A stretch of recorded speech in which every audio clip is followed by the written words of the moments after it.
پیدا کیا ہے، اور اس لیے کہ تم سے پہلے لوگوں کو بھی اللہ نے پیدا کیا ہے۔ اور پھر ارشاد فرمایا کہ الذی جعل لکم الارض فراشا، وہی رب ہے جس نے تمہارے لیے زمین کو فرش بنایا ہے، والسماء بناء، اور آسمان کو چھت بنایا ہے، وانزل من السماء ماء فاخرج به من الثمرات رزقا لکم،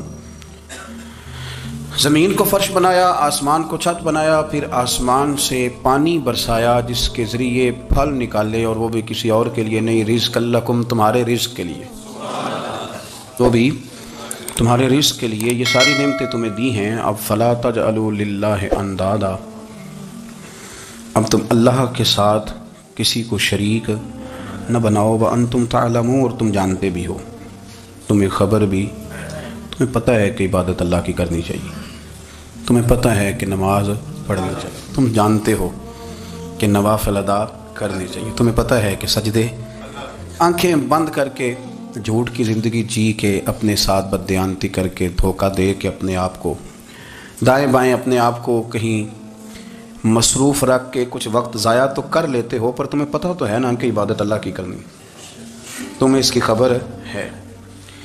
فرمایا اس رب کی، دیکھیں نا، انسان پر اگر کوئی شخص نیکی کر دیتا ہے، احسان کر دیتا ہے، تو انسان اس کے سامنے پھر گردن نہیں اٹھا سکتا، یار یہ میرے مشکل وقت کا دوست ہے، اس نے میرے ساتھ نیکی کی ہے، کبھی بھی گردن نہیں اٹھائے گا، جھکا کے رکھے گا۔ تو اگر عام کوئی نیکی کر دے تو اس کے سامنے انسان کبھی گردن نہیں اٹھاتا، تو جو رب ساری نعمتیں عطا فرمائے، جو کہے کہ تیری تخلیق میں نے کی، تجھ سے پہلوں کو بھی پیدا میں نے کیا، تیرے لیے زمین کا بچھونا بھی میں نے بچھایا، آسمان کی چھت بھی میں نے لگائی، تیرے لیے زمین سے ساری اناج کو، پھل کو، کھیتیوں کو نکالا بھی تیرے لیے، اب تو اس طرح کر کہ تو میری عبادت کر، تو میری بارگاہ میں جھک جا۔ بہت سارے نشے لوگوں کو لگے ہوئے ہوتے ہیں، ہر آدمی کوئی نہ کوئی نشہ کرتا ہے، کوئی دولت کا کرتا ہے، کوئی شہرت کا کرتا ہے، کوئی اپنی تعریف کا نشہ کرتا ہے، دو چار لوگوں سے تعریف سن کے مطمئن ہو جاتا ہے۔ ناراض تو نہیں ہو گیا اس جملے سے؟ آپ کرتے ہیں لوگ دولت کا نشہ بھی، یہ جب نقصان ہوتا ہے تو بندے بیمار نہیں ہو جاتے، پیسے ڈوب جاتے ہیں تو لوگ بیمار نہیں ہو جاتے، تو اس کا مطلب یہ ہوتا ہے کہ نشہ ٹوٹ گیا ہے۔ اب بہک ہوئے ہیں نا تھوڑے سے تو کانپتے ہیں، تڑپتے ہیں، پریشان، نشہ ہی اسی طرح ہی کرتا ہے نا، نہیں ملتا تو پریشان ہوتا ہے۔ یہ سارے نشے ہیں، مختلف قسم کا نشہ۔ اب مانتے نہیں اس بات کو، تسلیم نہیں کرتے، کیونکہ تسلیم کرنا بڑا مشکل کام ہے، اس کے لیے تو بڑی ساری چیزیں جو ہیں وہ دبوچ کے اور بڑی سارے رستے پھلانگ کے آنا پڑتا ہے، تو بڑا مشکل ہے ماننا، ورنہ کرتے ہیں ہم، ہمارا مزاج ہے۔ یہ گھومنے پھرنے کا، دنیا دیکھنے کا بھی ایک نشہ ہے، یہ بہت ساری باتیں کرنے کا بھی ایک نشہ ہے، گپ شپ کا بھی ایک نشہ ہے۔ دو چار لوگوں کی جب تک پگڑیاں نہ کھول لیں، بعض لوگوں کو نیند نہیں آتی، یہ غیبت کا، چغلی کا، بددیانتی کا، یہ بھی ایک نشہ ہے۔ اس پر ملا رومی رحمۃ اللہ نے بڑا کلام لکھا ہے، وہ کہتے ہیں مانگ کے کھانے کا بھی نشہ ہے، مانگ کے کھانے کا بھی نشہ ہے۔ وہ کہتے ہیں کہ ایک بھیک مانگنے والی خاتون تھی، تو بادشاہ کے پاس بھیک مانگنے آئی، تو بادشاہ کو پسند آ گئی، اس نے شادی کر لی۔ اب اس کو عادت تھی بھیک مانگ کے کھانے کی، تو وہ کنیزوں سے کہا کرتی تھی کہ فٹافٹ نہ روٹی لے کے آیا کرو، میں 2-3 دفعہ مانگوں تو پھر لایا کرو، چونکہ ایک نشہ ہے نا، تو میں مانگوں 2-4 دفعہ تو پھر۔ تو انسان بہت سارے نشے کرتا ہے، یہ مانتا نہیں، یہ موبائل، یہ فیس بک، یہ سارے نشے ہی ہیں، اپنی فوٹو لگا لینا، سارا دن اسی کو دیکھتے رہنا۔ اور بڑے بڑے سیانے بندے جو وزادار ہیں، بڑے وزادار لوگ ہیں، لیکن وہ بھی سنجیدگی کے قائل نہیں، اس طرح کے نشوں کا شکار ہیں۔ یہ سارے نشے ہیں جو ہم نے پال لیے ہیں۔ ہمارے صوفیاء، ہمارے بزرگ فرماتے ہیں کہ تم اس طرح کرو، اگر سارے نشوں سے بچنا چاہتے ہو تو سجدے کا نشہ شروع کرو، سجدے کا نشہ شروع کرو۔ یہ نا اقبال کہتے ہیں، عطار ہو، رومی ہو، رازی، آپ بات کو سمجھیں، عطار ہو، رومی ہو، رازی ہو، غزالی ہو، کچھ ہاتھ نہیں آتا بے آہ سحر گاہی۔ کہتے ہیں بہت بڑا صوفی ہو جیسے فرید الدین عطار تھے، بہت بڑا تصوف کا امام ہو جیسے امام غزالی تھے، بہت بڑا تفسیر کا استاد ہو جیسے امام رازی ہو، عطار ہو، رومی ہو، رازی ہو، غزالی ہو، پر کچھ ہاتھ نہیں آتا بے آہ سحر گاہی۔ اگر سویرے اٹھ کے روتا نہیں نا اللہ کی بارگاہ میں، اگر تہجد نہیں نہ پڑھتا، تو کچھ ہاتھ نہیں آتا بے آہ سحر گاہی۔ پھر اس کو کوئی چیز نصیب ہے؟ میری بات کی سمجھ آ رہی ہے آپ حضرات؟ جب تک آپ سویرے نہیں اٹھتے، آپ اللہ اللہ نہیں کرتے، آپ کو نوافل کا چسکا نہیں، عبادت کا مزہ نہیں، فرمایا میری عبادت کرو، یہ شوق پیدا کرو، میں نے تمہیں پیدا کیا ہے۔ ہم لوگوں کے نشے، مختلف نشے، بڑا عجیب رنگ ہے. محفل کی صدارت کرنے والے بڑے پیر صاحب, بڑے القابات, بیچ میں سے بندہ تلاش کرنے سے بھی نہیں مل رہا, اتنے بڑے لقب ہیں اس کے. لیکن وہ ساج سنور کے 2.5 گھنٹے بیٹھا رہا محفل میں, اور نماز کا وقت آیا تو اس نے مختصر سی پڑھی, وہ نکل گیا. ہلکے سے سجدے کیے. اتنا بڑا عشق رسول نعت خواں, ہو کیا بات ہے. اور عشق رسول کا بہت بڑا پیغامبر, بہت بڑا مبلغ, اور بیچارہ سمجھ ہی نہیں سکا کہ اللہ کے رسول نے فرمایا تو نماز پڑھ میری آنکھیں ٹھنڈی ہو جائیں گی. تو یہ نشے کے عادی تو ہیں پر حقیقت کے قائل نہیں ہیں. یہ بس ٹھیک ہے, خوابوں کی دنیا میں لوگ زندہ ہیں, پر جن کو یہ جو نشہ تھا نا عبادت کا, یہ میرے رسول پاک کی چاہت ہے, یہ میرے نبی کریم علیہ السلام کی. آپ دیکھیں نا حضور مہینوں جا کے غار حرا میں بیٹھتے. کیا وہاں تبلیغ کرتے تھے؟ کوئی کتاب لکھتے تھے؟ رسول کریم علیہ السلام مہینہ رہتے غار حرا میں. کوئی نہ مجھے دیکھے, کوئی نہ مجھے ملے. حضور یہاں کیا ہے؟ فرمایا میں اپنے رب کی عبادت کروں گا.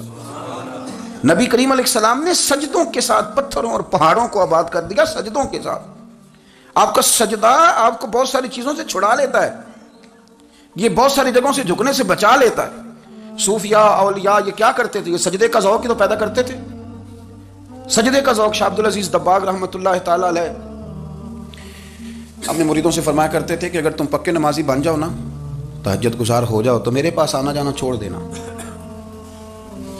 عرض کی حضور کیوں؟ فرمایا میں تمہارے اور رب رسول کے راستے میں رکاوٹ نہیں بننا چاہتا, اور میرا مقصود ہے تمہیں وہاں تک پہنچانا. جب پہنچ گئے تو پھر میری ضرورت ختم ہو گئی. ہاں کبھی وسوسہ آئے, شک پیدا ہو, تکلیف ہو تو آنا, ورنہ میں نہیں چاہتا کہ میں رکاوٹ بنا رہوں. تم اللہ کرو, اس مالک کو راضی کرو. میرے رسول پاک علیہ وسلم نے فرمایا بندہ اللہ کے سب سے قریب اس وقت ہوتا ہے جب وہ سجدے کی حالت میں ہوتا ہے. کس کے قریب ہوتا ہے؟ اللہ کے سب سے قریب ہوتا ہے. وہ بڑا نیڑے ہے رب کے, بڑا قریب ہے, اس لیے کہ وہ حالت سجدہ میں. وہ جب سجدے کرتا ہے نا, اس کی بارگاہ میں جب جھک جاتا ہے. آپ ذرا سجدے کی کیفیت دیکھیں نا, زبان بھی یہاں ہے, آنکھ بھی یہاں ہے, کان بھی, عقل بھی ساری, اس نے سارا کچھ رکھ دیا سجدے میں. آپ وہ کبھی پیچھے جائیں تو دیہاتوں میں کہا جاتا تھا ناک سے نکیریں نکالو, بہت بڑی سزا ہوتی تھی نا, ناک سے نکیریں نکالو, بڑی سزا ہوتی تھی. تو اس نے کہا مالک مجھے کسی نے کہا نہیں, پر دیکھنا میں نے رکھ دی ساری عقل سجدے میں, اور رکھ کے کہا کیا سبحان ربی یا اللہ میں پست ہوں تو اعلیٰ ہے, اللہ تو میرا رب ہے اور تو سب سے اعلیٰ. اتنا, اور فرمایا جب یہ اس کیفیت میں ہوتا ہے تو پھر یہ اپنے رب کے قریب ہوتا ہے. کثرت عبادت, نوافل. ہمارے ہاں عمرے کی قرآن اندازی محفلوں پہ ہونے لگ گئی ہے, حالانکہ حدیث سے ثابت نہیں.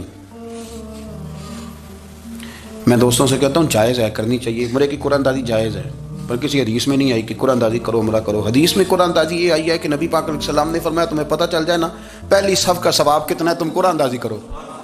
عمرے کی قرآن اندازی کا تو پوسٹر چھپتا ہے, تو یہ والی قرآن اندازی کب ہونی ہے؟ ہونی چاہیے کہ نہیں؟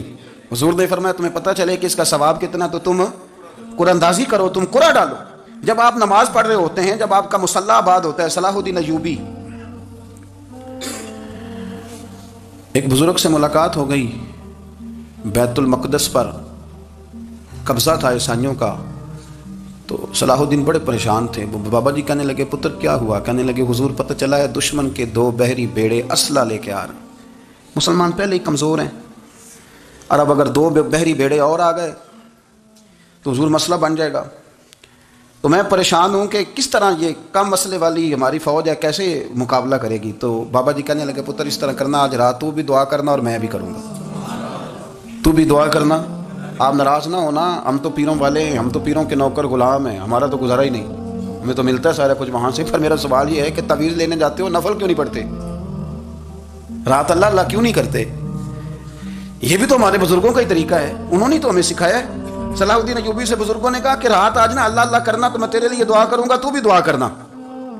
تو بندہ جب دکھی ہوتا ہے تو سجدہ کرتا ہے, تو پھر ہی تو مصلی بھیگ جاتا ہے, پھر ہی تو مزہ آتا ہے. سکھی بندہ تو کعبے جا کے نہیں روتا. دکھی تھے, تکلیف تھی, تو سر رکھا سجدے میں تو تڑپ گئے.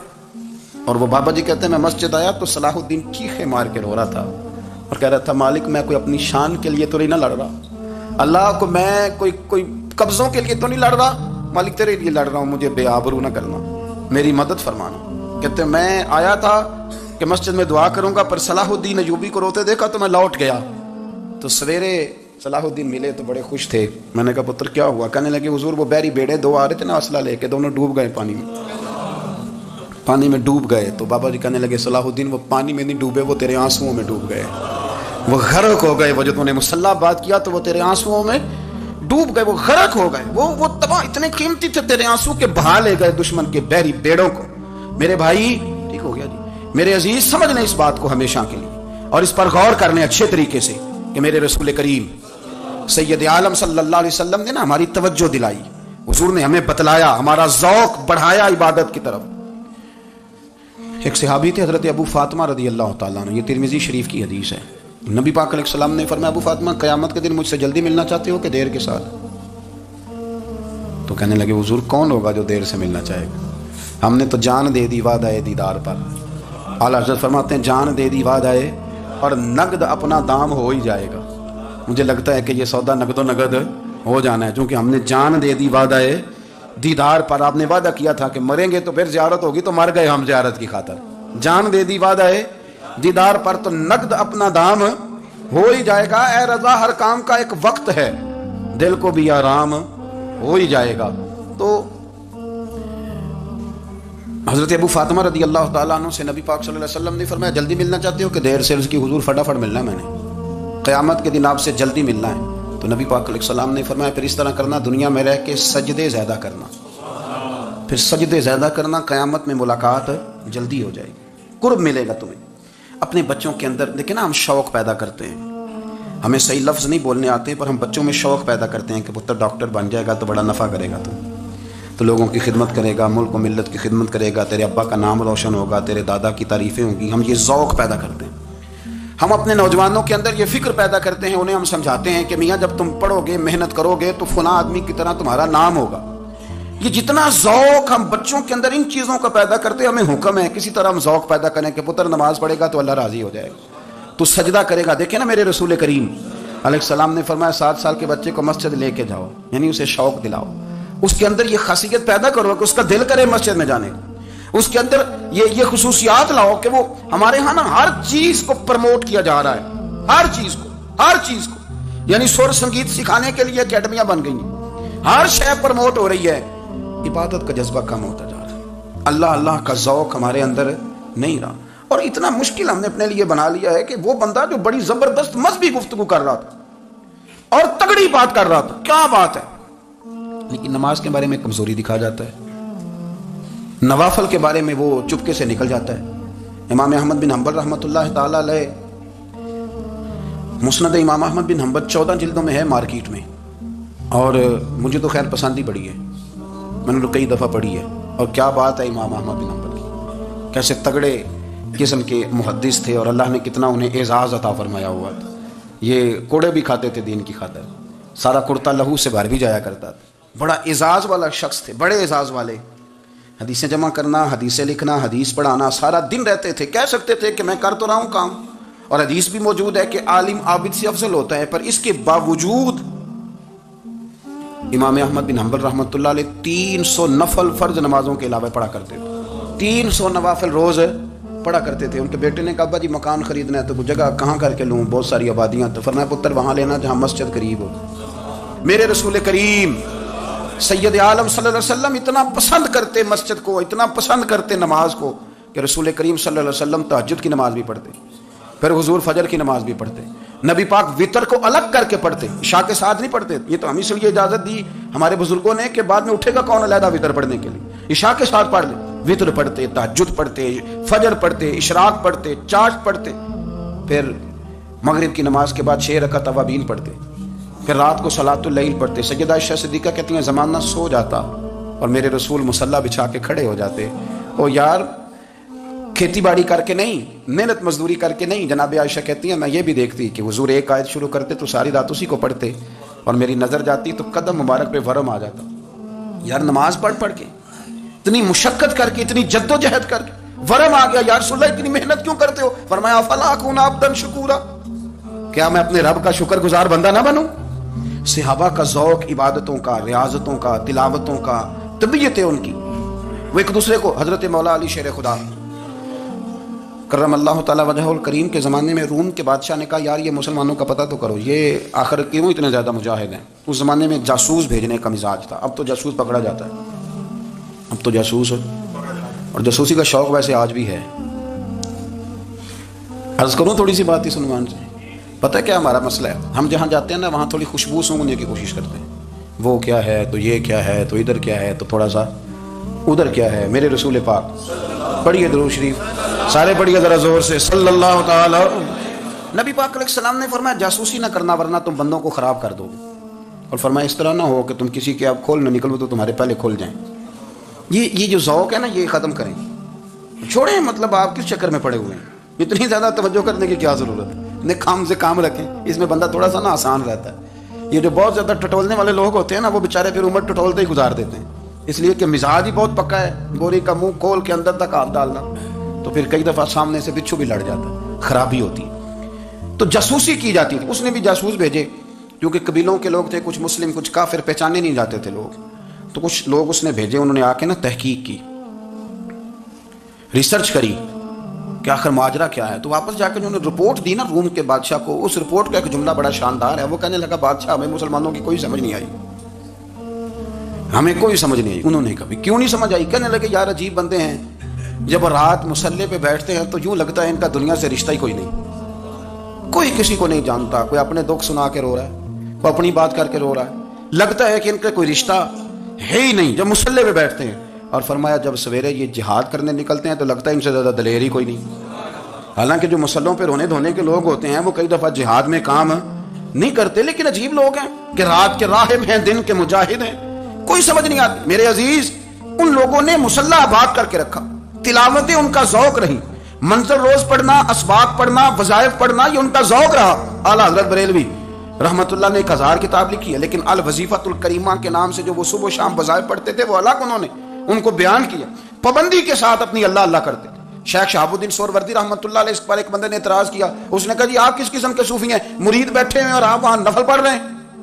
یہ بھی بڑا مسئلہ ہوتا ہے نا، جو بندہ ملنے آتا ہے وہ اپنے ٹائم کے حساب سے آتا ہے، اور اس کا یہ بھی خیال ہوتا ہے کہ پیر صاحب جو ہیں وہ چونکہ درویش ہیں تو نہ انہیں روٹی کھانی چاہیے نہ سونا چاہیے، چونکہ وہ درویش ہیں، اور ہم چونکہ درویشوں کے ماننے والے ہیں لہذا ہمارا یہ طریقہ ہونا چاہیے کہ جیسے ہم کہیں درویش ویسے ہی کر جائے۔ حالانکہ جس کو آپ درویش کہیں گے آپ اس کی مانیں گے، آپ منوائیں گے نہیں، تمہارا مزاج ہوتا ہے۔ شیخ شہاب الدین پر لوگوں نے اعتراض کی، حضور لوگ ملنے آئے ہیں، زیارت کرنے آئے ہیں، یہ بندے دعا کرانے آئے ہیں، اللہ اللہ کرانے آئے ہیں، اور آپ نفل پڑھ رہے ہیں، کیا جملہ ہے، کیا حسن ہے، کیا خوبصورتی ہے۔ فرمانے لگے رب رسول سے مانگنے کے لیے مصلی بچھایا ہے، اگر وہاں سے مانگوں گا نہیں تو تمہیں دوں گا کیا؟ پہلے مجھے کچھ لے تو لینے دو، اگر میرے پلے کچھ شے ہوگی تو آگے دوں گا نا۔ تو میں مانگنے گیا تھا کہ یا اللہ دے، تیرے بندے لینے آئے ہیں، دے، تو میں کچھ لوں گا تو آگے دوں گا نا۔ لیکن ہمارا یہ سٹیٹس، یہ مزاج، یہ شعور نہیں ہے۔ گپیں، کہانیاں، داستانیں، گفتگو، خطابت، واز، کیا بات، لیکن اگر کچھ کرنے کا کام ہو تو وہ نہیں ہم سے ہوتا۔ میرے نبی کریم علیہ الصلوۃ والسلام نے مصلی سے دل لگانے کا درس دیا، حضور نے توجہ دلائی، صحابہ اس ذوق کے حامل لوگ تھے، وہ کوشش کرتے تھے۔ جناب صدیق اکبر رضی اللہ تعالیٰ عنہ کا عبادت کا مزاج ہمیشہ قائم رہا۔ حضرت عمر فاروق ساری رات اللہ کے حضور کھڑے رہے۔ حضرت عثمان غنی رضی اللہ تعالیٰ عنہ عشاء کی نماز پڑھ کے 2 رکعتوں کی نیت باندھتے تھے، 15 سپارے پہلی رکعت میں پڑھ دیتے اور 15 سپارے قرآن مجید کے دوسری رکعت میں پڑھ دیتے۔ آپ نے نا حضرت عمر فاروق کے وصال کے بعد ان کی ایک بیوہ سے نکاح کیا، حضرت عثمان غنی نے نکاح کیا۔ وہ خاتون آپ کے نکاح میں آئیں تو عرض کرنے لگی امیر المومنین، میرے لیے اعزاز تو بہت ہے کہ میں امیر المومنین کی بیوہ تھی تو امیر المومنین کی منکوحہ ہو گئی ہوں، لیکن حضور نہ تو میں جوان ہوں کہ میرے اندر رغبت ہوتی اور نہ میں اب اس قابل ہوں کہ کوئی خدمت کر سکوں، میرے ساتھ نکاح کی وجہ کیا بنی؟ تو عثمان غنی رو پڑے، فرمانے لگے میں نے عمر فاروق کو مسجد میں اپنے رب سے ڈرتے ہوئے دیکھا، میں نے اسے روتے ہوئے دیکھا ہے، عدل کرتے دیکھا ہے، انصاف کرتے دیکھا ہے، امت کی خیر خواہی کرتے دیکھا۔ تمہارے ساتھ نکاح اس لیے کیا ہے کہ تم مجھے یہ بتاؤ کہ عمر فاروق گھر کے اندر اپنے رب کو کیسے راضی کرتے تھے، گھر کے اندر کیسے راضی کرتے تھے، وہ طریقے بتلاؤ، تم بتاتی جانا اور میں بھی اسی طرح گھر میں عبادت کروں۔ میرے رسول کریم علیہ الصلوۃ والسلام نے ارشاد فرمایا، حضور فرمانے لگے جس گھر میں اللہ کا ذکر ہوتا ہے وہ گھر زندوں کا ہے، اور جس گھر میں رب کریم کا ذکر نہیں ہوتا وہ گھر زندوں کا نہیں ہے۔ گھر نا ہم نا کتابوں میں پڑھتے ہیں کہ ایک بزرگ کہتے ہیں، حضرت فضیل بن ایاز کہتے ہیں کہ میں ایک گلی سے گزر رہا تھا تو گھر کے اندر کسی قاری صاحب نے قرآن کی آیت پڑھ دی ولی من خاف مقام ربہ جنتان، میں تو میرے کانوں سے ٹکرائی تو اللہ نے میری کایا ہی پلٹ دی، میں توبہ کر گیا۔ اب گھر کے اندر سے آواز آئے تو صحیح نہ تلاوت کی، پھر اندر سے آواز آتی نہیں، یا ڈیک بجنے کی آواز آتی ہے، یا ٹی وی چلنے کی آواز آتی ہے، یا دھوم مچانے کی آواز آتی ہے۔ عبادت کا وہ جو خاص شوق تھا، وہ جو حسن تھا، وہ جو توانائی تھی، وہ جو بات تھی۔ ایک جگہ پہ ہم بیٹھے تھے تو وہاں ایک صاحب آئے اور انہوں نے آتے ہی کہا کہ مہربانی کریں ذرا مجھے مصلی دے دیں، میرے نہ کچھ نفل رہ گئے۔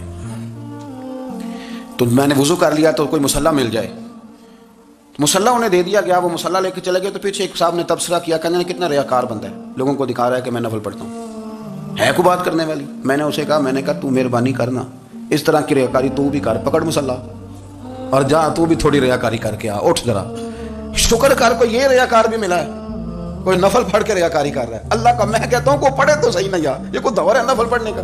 اس میں تو لوگوں کا مزاج ہی نہیں، طبیعت ہی نہیں۔ میں نے کہا چل مہربانی کر یہ لے مصلی اور تو بھی جا تھوڑی سی، یا کر یا ریاکاری کرو تو صحیح نا، مزاج ہی نہیں، ذوق۔ جمعے کی نماز پڑھ کے یوں دنیا بھاگتی ہے، او ہو پتہ نہیں کون سی پیچھے آگ تھی جو بجھائی جائے گی، اور آج تک لوگ مسئلہ پوچھ رہے ہیں کہ جمعے کی بعد والی سنتیں کتنی ہوتی ہیں۔ میں نے کہا کتنے سال ہو گئے جمعہ پڑھتے، کتنے سال ہو گئے، ابھی تک سنتوں کا نہیں پتہ، ابھی تک نے علم کے پہلے کتنی رکھتے ہیں اور بعد میں کتنی رکھتے ہیں۔ فجر کی سنتیں کب پڑھنی چاہیے؟ سنو فجر کی سنتوں کے بارے میں۔ میرے رسول کریم سید عالم صلی اللہ تعالیٰ علیہ وسلم سے ایک صحابی نے پوچھا تھا، حضور میری فجر کی سنتیں رہ گئیں یا رہ جاتی ہیں تو حکم کیا ہے؟ کیا انداز ہے حضور کا؟ بخاری مسلم کے لفظ سنو، حضور سید عالم صلی اللہ علیہ وسلم فرمانے لگے، اس نے کیا پوچھا تھا؟ حضور جواب کیا دیتے ہیں؟ فرمایا فجر کی سنتیں کبھی نہ چھوڑنا، فجر کی پہلی 2 سنتیں کبھی نہ چھوڑنا۔ یا رسول اللہ صلی اللہ تعالیٰ علیہ وسلم میری رہ گئی ہیں، رہ جاتی ہیں۔ فرمایا فجر کی 2 سنتیں نہ چھوڑنا، فرمایا فجر کی پہلی 2 سنتیں مجھے دنیا اور دنیا کے اندر جو کچھ ہے وہ سب سے زیادہ پیاری ہے۔ فجر کی 2 سنتیں دنیا اور دنیا میں جو کچھ ہے مجھے وہ سب سے زیادہ پیاری ہے، اس لیے فجر کی سنتیں نہ چھوڑنا۔ اپنا ذوق، اپنی طبیعت، ہم نے نا ذوق غلط بنا لیا۔ اگر 20 بندے کہہ بھی دیں گے تو نے بڑی شاندار تلاوت کیا تو کیا اس سے بنے گا؟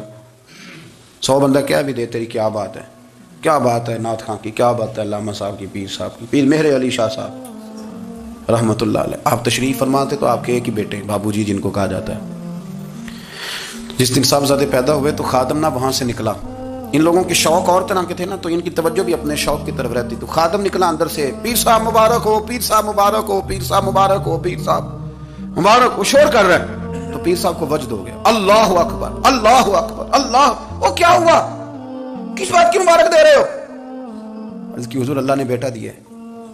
تو آپ فرمانے لگے اچھا حضور آپ کیا ہوا، آپ تو پریشان ہو گئے۔ فرمانے لگے جب تو نے 3 دفعہ کہا نا مہر علی کو مبارک ہو تو میں سمجھا تھا شاید تجھے کسی نے بتا دیا ہے کہ مہر علی سے اللہ راضی ہو گیا، میں سمجھا تھا کہ شاید تو یہ خبر لے کے آیا ہے کہ کسی نے بتایا ہے کہ مجھے آج خبر ملی ہے کہ مہر علی سے رب اچھا پتر ہوا ہے، الحمدللہ اللہ کا شکر ہے، پر میرے لیے مبارک کا دن وہ ہوگا جب میرا رب کہے گا کہ میں مہر علی سے راضی ہوں، میرے محبوب کہیں گے کہ میں مہر علی سے۔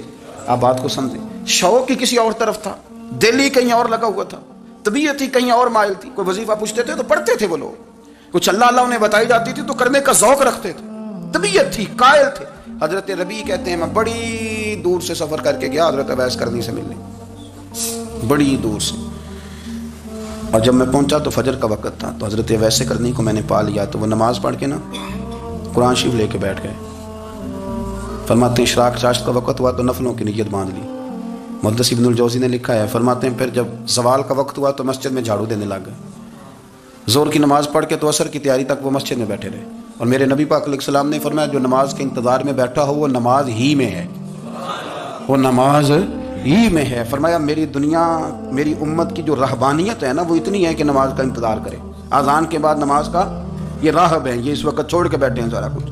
فرماتے ہیں عصر تک انہوں نے اللہ اللہ کی، پھر مغرب تک کی، عشاء کی نماز ہوئی تو نماز پڑھی تو وہ تھک گئے، اب مجھے وہ فارغ ہوں مصلی چھوڑے تو میں ملاقات کروں نا۔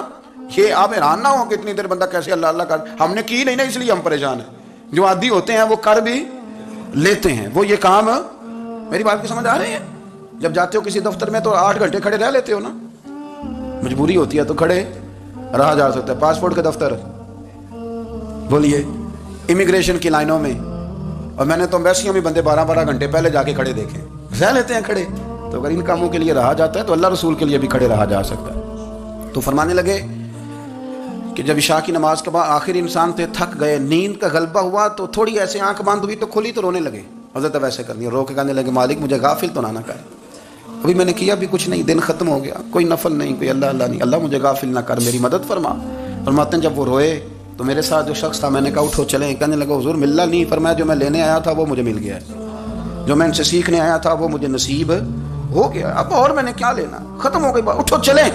اللہ کے بندوں نے حضرت ربیہ بن کعب اسلمی رضی اللہ تعالیٰ عنہ فرماتے ہیں، کہتے ہیں جب بنو قریظہ اور بنو نذیر یہودیوں کے ساتھ حضور علیہ السلام نے جنگ کا اعلان فرمایا تو وہ دشمن ہو گئے. ہمیں خطرہ تھا کہ وہ رات کو کہیں محبوب کو تکلیف نہ دیں، تو کچھ لوگ نا تلواریں لے کے نبی پاک کے دروازے پہ پہرے داری کرتے تھے. گن مین رکھنا حرام نہیں، اگر کسی کو واقعی خطرہ ہو تو اس کے لیے سنت بھی ہے. حضرت علی المرتضیٰ تلوار لے کے حضور کے گھر کا پہرا دیتے تھے. حضرت ربیہ بن کعب اسلمی رضی اللہ تعالیٰ عنہ فرماتے ہیں کہ رات میری ڈیوٹی تھی کہ میں حضور کے گھر کا پہرا دوں گا. تو فرماتے ہیں میں باہر سن رہا تھا، ساری رات ہی میرے نبی پاک نے اللہ کی تسبیح پڑھی، ساری رات، کبھی تسبیح، کبھی تحلیل، کبھی تحمید، کبھی تکبیر، ساری رات. فرماتے ہیں ساری رات حضور پڑھتے رہے اور ساری رات ہی میں سنتا رہا. مجھے اونگ آ گئی، میری آنکھ لگ گئی، حضور ابھی پڑھ رہے تھے، میں تھک کے سو گیا. اور فرماتے ہیں جب میری آنکھ دوبارہ سے کھلی تو میرے کانوں میں پھر کوئی چیز گونجی تو میں نے کان لگایا تو میرے حبیب ابھی بھی اللہ کو یاد کر رہے. ساری رات حضور رب کی عبادت کرتے. اسی لیے تو کہا یا ایھا المزمل قم اللیل الا قلیلا، حبیب ساری رات تو نہ جاگا گا، تھوڑا آرام بھی کر لیے گا. میرے بھائی اپنا مصلی، اپنی عبادات، اپنے وظائف، اللہ اللہ جو آپ نے کسی سے سیکھی ہے اس کو کبھی کمزور نہ ہونے دیں. شجرہ شریف جو کسی بزرگ سے آپ لے لیتے ہیں تو کیا رسم ہے کوئی؟ اس پہ کچھ لکھا ہوتا ہے، وہ پڑھنے کے لیے دیا جاتا ہے. اس پہ لکھا ہوتا ہے کہ جی اللہ اللہ آپ نے کرنی ہے. ساری زندگی کسی اسکول میں داخل ہو گئے اور وہاں جا کے آپ نصاب ہی نہ پڑھیں، کتاب ہی نہ کھولیں تو پاس ہو جائیں گے؟